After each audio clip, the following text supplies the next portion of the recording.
Olá pessoal, sejam todos bem-vindos ao Edley Podcast. Hoje, aqui para vocês, vamos trazer um pouquinho sobre o direito familiar, que é a pauta hoje aqui da bancada do Edley. E nós temos como missão, aqui no Edley, trazer para você a informação com muita veracidade, com muita credibilidade, com diversos profissionais aqui da advocacia de Franca. E para falar um pouquinho para nós sobre o direito familiar, está aqui um grande especialista que tem uma atuação muito abrangente já aqui na atuação em Franca. Está conosco aqui na bancada da Edley, meu querido amigo, o doutor Tiago Carreiras. Seja bem-vindo, doutor Tiago, ao Edley Podcast e obrigado por atender o nosso convite. Muito obrigado, boa tarde, Josué, boa tarde a todos. Fico feliz pelo convite e muito honrado de participar aqui com vocês. Maravilha. Vamos falar um pouquinho aqui antes da gente falar sobre o direito familiar, né? Que sem dúvida é um direito também extremamente importante para a sociedade, né? Porque relacionamentos são diversos e a gente sabe que todo cidadão tem o seu relacionamento com alguém em determinado momento da vida e dependendo daquilo que ele vivencia, o que ele constitui desse relacionamento, surge aí realmente os direitos tanto para ele quanto para a pessoa com qual ele se relacionou. Mas, Tiago, fala um pouquinho para o pessoal conhecer, até mesmo para a gente aqui se inteirar um pouquinho sobre a sua formação. Dr. Tiago é de Franca, formou aonde, por que escolheu o direito? Lembrando que também o Dr. Tiago vai falar um pouquinho sobre uma grande especialização e atuação dele, que é ao lado do e-commerce. Hoje é um grande profissional aí em defesa de todos os empreendedores aí atuantes na área do e-commerce. A gente vai falar um pouquinho aí do que o Dr. Tiago e os profissionais da área do direito na área do e-commerce têm propiciado e auxiliado esses profissionais. Mas conta um pouquinho pra gente sobre você, Tiago. Eu sou de Franca mesmo, sou nascido aqui. A minha primeira formação é em administração de empresas. Trabalhei na área administrativa muitos anos. Sim. E depois eu resolvi partir para a área jurídica, a qual eu já estou bastante tempo também, né? Exercendo principalmente nessas áreas que você acabou de dizer, o direito de família, o e-commerce, o direito empresarial como um todo, né? O direito civil. Então, lá no escritório, nós só não atuamos na parte criminal. Sim. No restante do direito, nós fazemos tudo. Muito bem feito. E qual foi a instituição aqui em Franca que você formou? Eu me formei na Unifran. Na Unifran. Isso. Muito bom, excelente. E aí você se encontrou depois na área, você falou, né, do direito familiar. Hoje, falando sobre direito familiar, com certeza você lida com diversos casos, diversas situações. E eu queria que você falasse aqui, né? O direito familiar engloba realmente divórcios, né? Partilha de bens, partilha de filhos, pensões, guarda. São realmente muitos temas. E eu queria que você falasse um pouquinho aqui, a gente pudesse falar, pincelando, né, um pouquinho sobre cada um. Eu acredito que hoje, né, a gente percebe, não sei se você tem alguma estatística em relação a isso, mas a gente sente que realmente há uma crescente no Brasil, os números de divórcios, e a gente percebe que dentro desses cenários nascem-se situações adversas, né? Porque você precisa ajustar não só a vida de um, mas agora a vida de dois. E aí eu queria que você falasse um pouquinho como que é a atuação do profissional nesse cenário do divórcio, né? Não só no cenário de divórcio, mas no meio jurídico como um todo, a função do advogado é resolver conflitos. Bem colocado. Então, até esse foi o meu propósito, acredito que seja o meu chamado, o meu objetivo aqui nessa existência é a resolução de conflitos.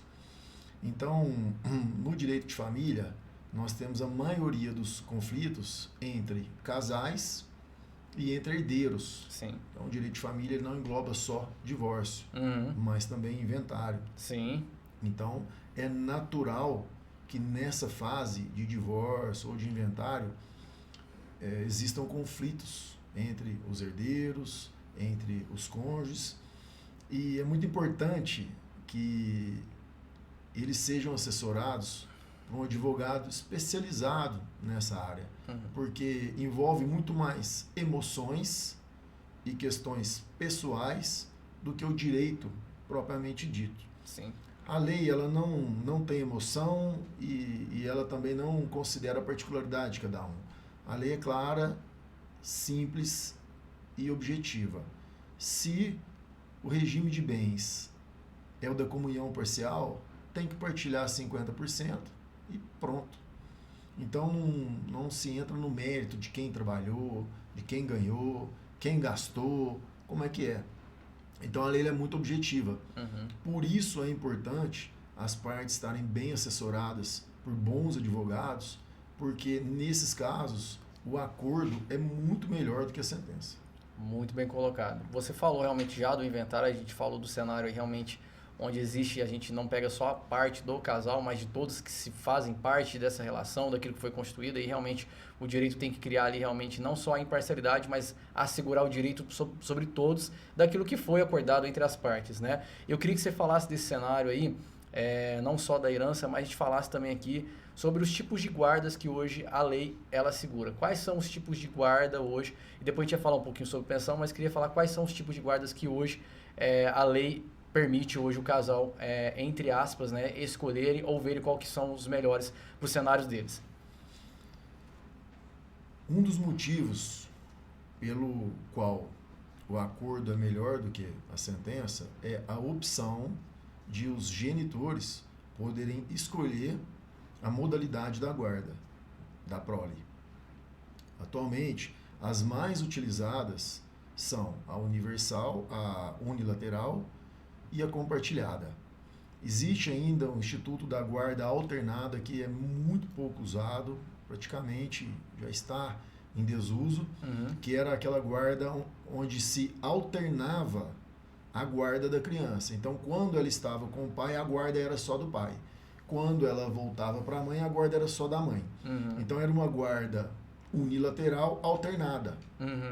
Ao passo que a guarda compartilhada, em que pese a criança estar com um ou com o outro, a guarda continua sob os dois. Então, na guarda alternada, se a criança mora com a mãe e ela vai passar o final de semana com o pai, naquele final de semana o pai que tem a guarda. E Entendi. quando a criança volta para a casa da mãe na segunda-feira, por exemplo, a guarda volta para a mãe. Então, isso está em desuso, porque na prática não é muito interessante para a criança e nem para os genitores. Então, nós temos aplicado mais a guarda compartilhada, que é aquela guarda por meio do qual ambos os genitores possuem direitos e responsabilidades sobre a criança. Então, em síntese, se a criança atirar uma pedra numa vidraça e a guarda for compartilhada, tanto o pai quanto a mãe respondem, independente de com quem a criança mora. Ao passo que, na guarda alternada, se a criança tirar a pedra enquanto estiver com o pai, a responsabilidade é só do pai. Só do pai. Se estiver com a mãe, é só da mãe. Então, basicamente, é isso que diferencia uma da outra. Enquanto que na guarda unilateral, a responsabilidade é sempre daquele que tem a guarda, independente de a criança estar passando o final de semana, estar visitando o outro genitor. Então, se a guarda é da mãe e a criança está com o pai, a guarda continua sendo da mãe. Ou vice-versa. Então, não há essa alternância de responsabilidade.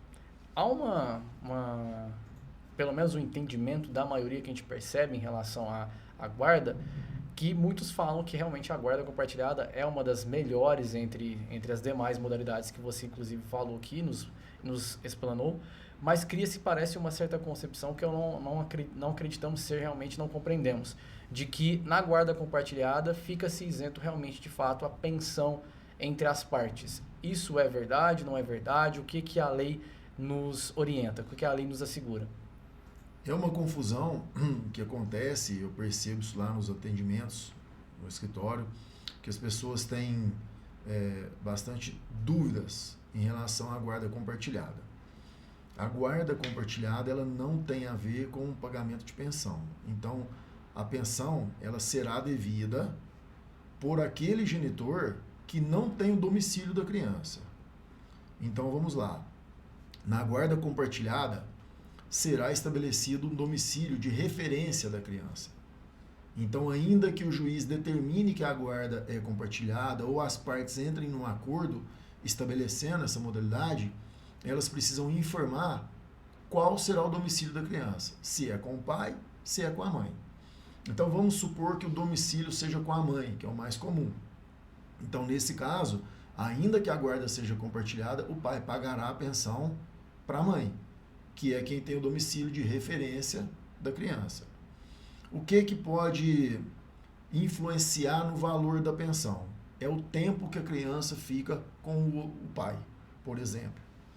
Então, suponhamos que o lar de referência da criança seja o da mãe. Só que ela fica dia sim, dia não com o pai. O pai leva na escola, busca, dá banho, dá o jantar, entrega a criança já pronta na hora de dormir. Então, nesse caso, será devido um valor menor de pensão. Porque o pai já arca com aqueles ônus da criança. Agora nós temos a mesma situação com o pai que só pega a criança um final de semana alternado, cada 15 dias.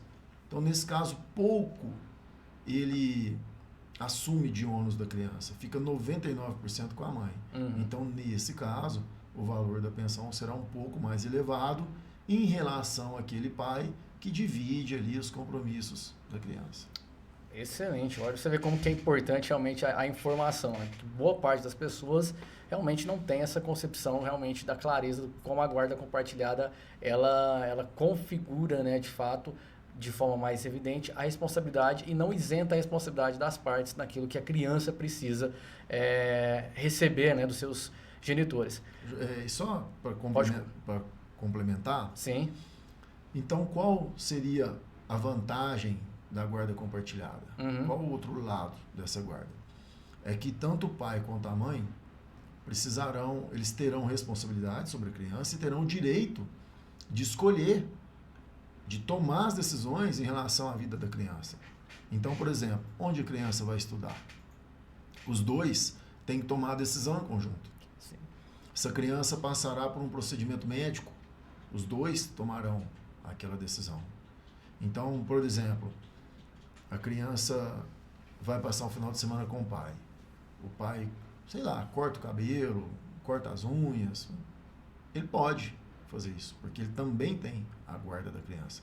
Muitas vezes acontece das mães ficarem enciumadas. Então, se o pai não tem a guarda, se ele só tem o direito de visita, então ele tem menos direito sobre a criança. Então, tem ações que ele não pode fazer sem o consentimento da mãe. A partir do momento que a guarda é compartilhada, ele tem autonomia para fazer isso. Para escolher onde a criança vai estudar, para escolher se vai passar um procedimento médico ou não, se vai viajar. Então, tem uma viagem da escola, ou tem uma viagem com amigos, tal. A criança vai ou não vai? Aí, se a guarda é compartilhada, ambos têm que concordarem. Se a guarda é unilateral, compete ao titular da guarda resolver se a criança vai ou não, independente da posição do outro. Então, a vantagem da guarda compartilhada é que ambos os genitores tomarão decisões sobre a criança. Isso é um ponto muito importante, porque aí cria-se o papel entre aspas, né, a cumplicidade do exercício do papel de ambos na criação do filho, né? E realmente isso cria-se a vantagem que você colocou, que realmente eu acho que é indispensável. Os pais se colocam à frente dos filhos sobre as decisões e não um só, né? Aqui, querendo na ótica de uma criança, vai criando-se, se deixar a decisão só sobre um, de que eu não tenho que realmente nem consultar a outra parte, porque só há uma que tem a decisão. Justamente. A criança cresce com essa cultura de que quem resolve é a minha mãe ou o meu pai. Sim. Porque nós temos casos também de pais que têm a guarda dos filhos. Ou porque as mães não quiseram, ou porque elas não têm condições. Então, tem mãe que às vezes não tem condições psicológicas de exercer a guarda da criança. Tem mães que não têm condições de saúde para exercer a guarda. Então, e tem mães que não têm conduta social adequadas à criação dos filhos. Então, isso acontece muito mais do que a gente imagina. É porque não vira notícia. Sim. Então, é cultural que a guarda da criança é da mãe, o pai paga pensão e só visita final de semana. Enfim, mas as exceções hoje estão aumentando cada vez mais. E quem que realmente acaba sendo, vamos dizer, a mais penalizada sobre toda a situação é a criança que realmente precisa dos dois, né? E como você pontuou muito bem aqui, cria-se uma desestrutura porque fica isentando a responsabilidade que é de dois, não, na verdade, deveria ser de um, mas dos dois, né? Mas muito bem colocado e ficou muito bem esclarecida essa parte aqui sobre a importância, né? E os tipos aqui de modalidades que tem, né, sobre as guardas. A gente vai adentrar agora um pouquinho, não saindo tanto do direito familiar, porque você vai lidar com empresários. A gente vai adentrar agora um pouquinho sobre a sua atuação, né, principalmente falando do e-commerce, que é uma das áreas que teve aí muita ascensão após pandemia, durante pandemia, e Franca é sem dúvida uma das cidades que é muito forte no e-commerce, é um dos grandes polos nacionais do e-commerce, e é uma área que está crescendo a cada ano mais, muito mais. E eu queria que você falasse um pouquinho aqui. A gente percebe que muitas pessoas começam no marketplace, depois vão realmente para o e-commerce, vão começando ali a tentar projetar e vender os seus produtos, propagar a sua marca, divulgar ali realmente os seus produtos e vender. E elas lidam com vários órgãos, elas lidam com o Mercado Livre, elas lidam às vezes com o Marketplace. E cada, vamos dizer, cada plataforma que é ali onde ele coloca tem as suas regulamentações. E aí cria-se o cenário de que, assim, se surgir alguma eventualidade, eu mesmo corro, faço e resolvo. Hoje a gente já percebeu que essas instituições, elas têm realmente, às vezes, até restringido a venda da pessoa que começa a atuar. Como um profissional da área do direito, principalmente do e-commerce, pode ajudar uma pessoa que está querendo lançar ou que já está ali lançando e vendendo o seu produto? Bom, José, nós temos várias considerações a fazer sobre o crescimento do e-commerce. Sim. Tudo que cresce, crescem juntos os problemas. Então, o anunciante, ali o vendedor, às vezes ele começou despretensioso, com uma continha do CPF, vendendo um produto que ele tinha ali na mão. Vieram outros produtos, foram agregando as vendas, elas aumentaram, ele se transformou num CNPJ, mas a cultura dele ainda continua aquela de quando ele começou. E com o aumento das vendas, aumentam também os problemas, por exemplo, de reclamação de consumidores. No país, nós temos alguns estados que são mais propensos a ações judiciais com condenações em dano moral mais elevadas. Então, a gente monitora isso lá no escritório. Então, nós temos 2 estados no país que são os campeões de ações de consumidores, com maior número de condenação em dano moral em valor mais alto. Então, a mesma ação num estado, ela é julgada sem dano moral, às vezes só o dano material, quando há. E se for nesses 2 estados, normalmente há o reconhecimento do dano moral e com uma indenização até considerável. Então, já começa por aí. Então, às vezes, quem faz as vendas regionais ali não tem esse problema. A partir do momento que ele expande, ele começa a cair nessas regiões que estão mais propensas a ações judiciais, né? Da pandemia para cá, o e-commerce aumentou muito e é um caminho sem volta, né? Até pela praticidade que o consumidor tem de comprar, a rapidez, a agilidade dessas plataformas são incríveis. Sim. Tem produto que você compra num dia e recebe no outro, em sua casa.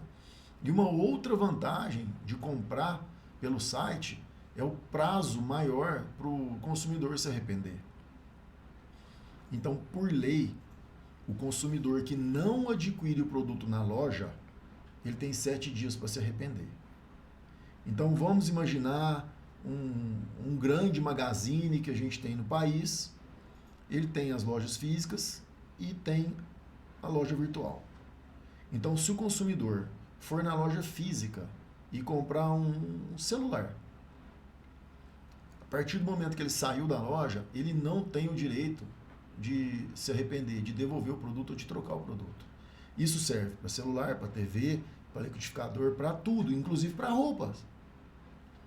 Então, aquela cultura que a gente tem de levar a roupa, chegar em casa, experimentou de novo, não gostou, volta para trocar, aquilo ali é uma cordialidade do vendedor, do estabelecimento, porque ele não é obrigado a fazer essa troca. Tá? Então, é uma cordialidade. Agora, quando há um defeito, é diferente. Sim. Agora, o arrependimento, eu quero trocar, ficou grande, ficou pequeno, não gostei da cor, vim trocar. Isso aí é uma cordialidade. Tá? Então, quando o consumidor adquire o produto na loja física, ele não pode trocar. Quando ele adquire pelo site, ele tem de 7 dias até 30 para trocar. Olha só. Porque a lei, ela determina o prazo mínimo de 7 dias. Uhum. Então, qualquer consumidor que compre fora do estabelecimento, seja pelo site, pelo 0800, pelo vendedor que bate na sua porta, ele tem 7 dias para se arrepender sem justificar. Eu quero devolver o produto. Por quê? Porque sim. Tá? Então, a lei, ela prevê essa possibilidade.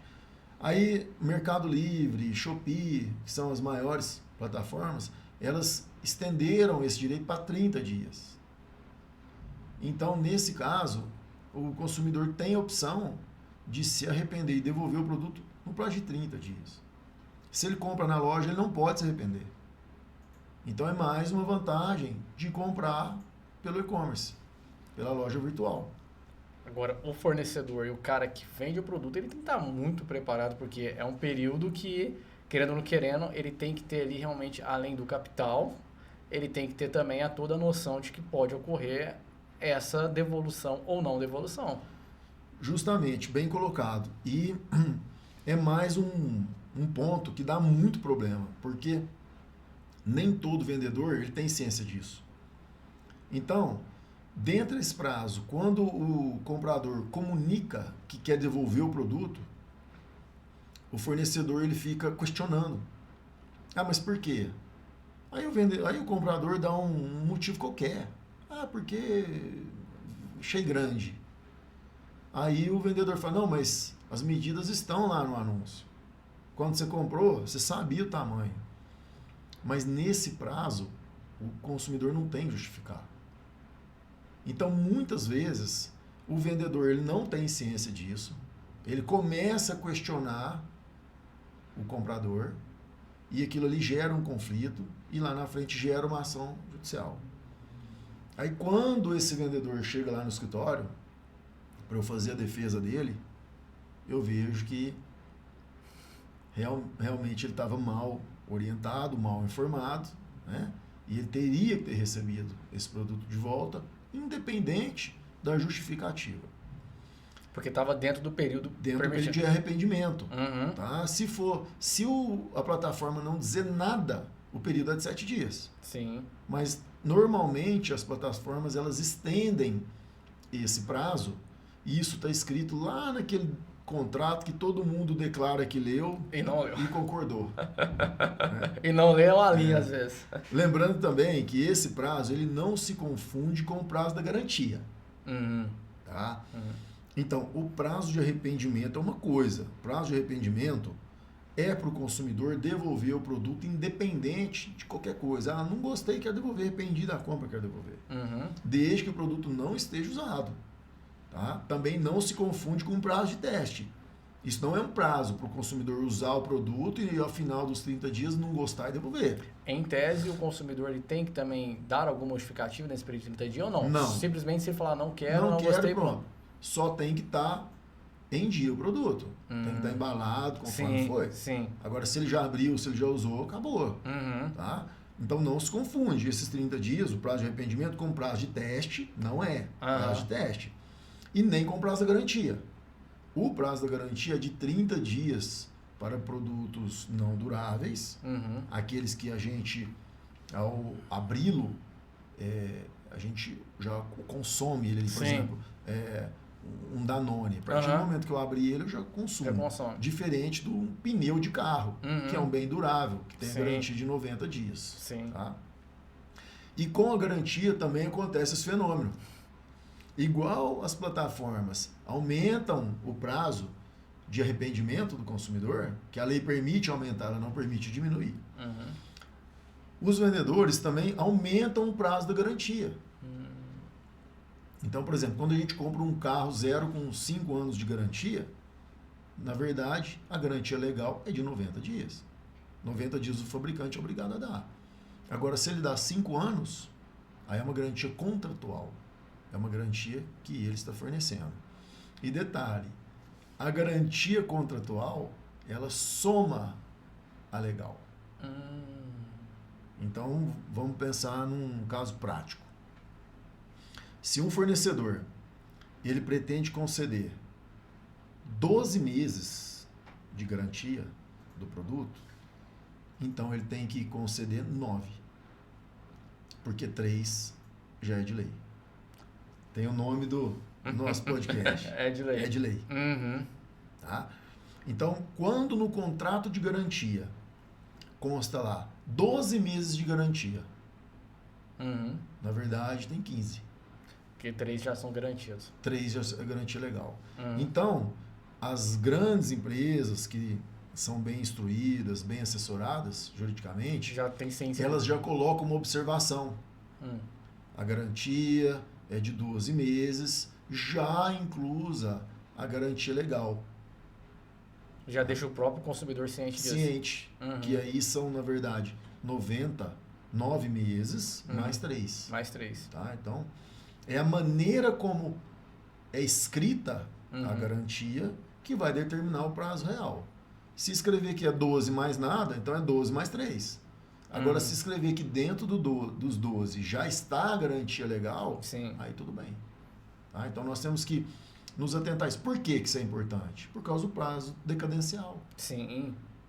Sem Né? dúvida. Sem Porque dúvida. às vezes a gente acha que está fora do prazo, não está. Uhum. Às vezes o consumidor mal informado fala, nossa, mas aqui a garantia é de 12 meses e passou 10 dias. Na verdade, ele ainda tem mais 90 e não sabe. Né?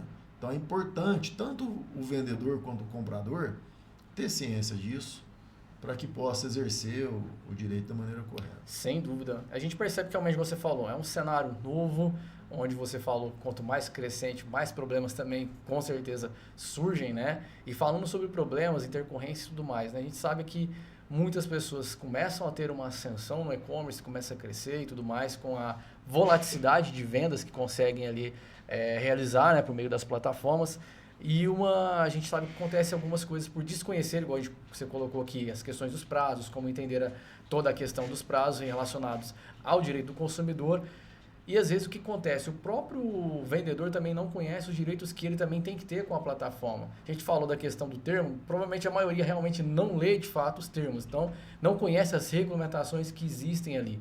Então é importante ter um profissional da área do direito que já conheça essa regulamentação, porque queria que você falasse sobre isso.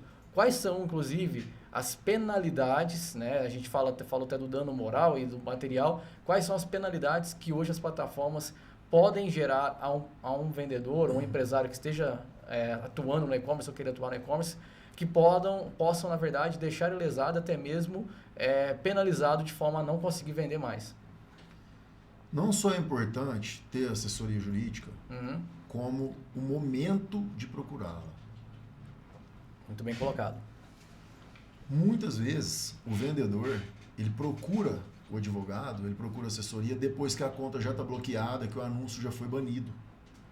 Na verdade, o que falta para os vendedores é a consciência para procurar uma assessoria jurídica preventiva, consultiva, aquela que acontece antes do problema. Qual que é o momento certo do vendedor que tem a conta bloqueada ou o anúncio banido procurar o advogado? É quando ele recebe a notificação. Todo banimento de conta, toda exclusão de anúncio precede uma notificação. Então é nesse momento que o vendedor que não tem o advogado precisa procurar. Antes de responder, porque o advogado ele já precisa aproveitar esse prazo para responder de maneira correta, inclusive anexando os documentos corretos. O que eu vejo na experiência lá no escritório, que eu atuo muito nessa área, é que quando o problema chega lá, o vendedor ele já respondeu, aí ele não juntou os documentos que precisava, e os termos que ele escreveu, na maioria das vezes, mais prejudica do que ajuda. Além de o advogado não ter mais aquela oportunidade para se manifestar, porque como ele já se manifestou, acabou ali. E qual que é o próximo passo? Qual que é o resultado disso? Bloqueio da conta, ou exclusão do anúncio. Aí depois fica muito mais difícil para o advogado reverter essa situação. Sim, há reversões. Tem casos que há reversões. Mas é muito mais difícil do que se o advogado tivesse pego para resolver desde o momento da notificação. Na maioria das vezes, nem bane a conta, nem exclui o anúncio. Então, o momento certo é esse, quando recebe a notificação. Excelente. E assessoria jurídica, ela tem um tabu pelos brasileiros, de maneira geral, em relação ao preço. E principalmente a honorários. Sempre que se fala, procura um advogado, mas é caro, mas é burocrático. Não é, esse cenário mudou. Sim. Hoje, tanto no meu escritório quanto nos demais escritórios que operam por aí, tem-se os planos adequados a cada realidade. Então tem um plano de assessoria jurídica para aquele empreendedor que está começando, para aquele que é autônomo, para a indústria, para o tamanho da operação. Então o advogado, os honorários, eles sempre serão propostos de acordo com a realidade do vendedor, do empreendedor. Então é muito importante que procure um advogado de confiança. E hoje, com a internet, é totalmente possível um empreendedor de qualquer lugar do país consultar outro advogado de outro local do país.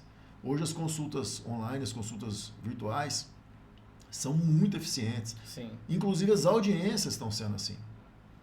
Então é muito tranquilo e é muito viável fazer esse tipo de parceria, de assessoria. Contrata o advogado independente da região que ele seja, desde que ele tenha um know-how naquela área, sim, que você será bem servido. Muitas vezes o empreendedor fala, mas na minha cidade não tem advogado, os advogados que tem não são dessa área. Não tem problema, o advogado não precisa ser da sua cidade. Sim.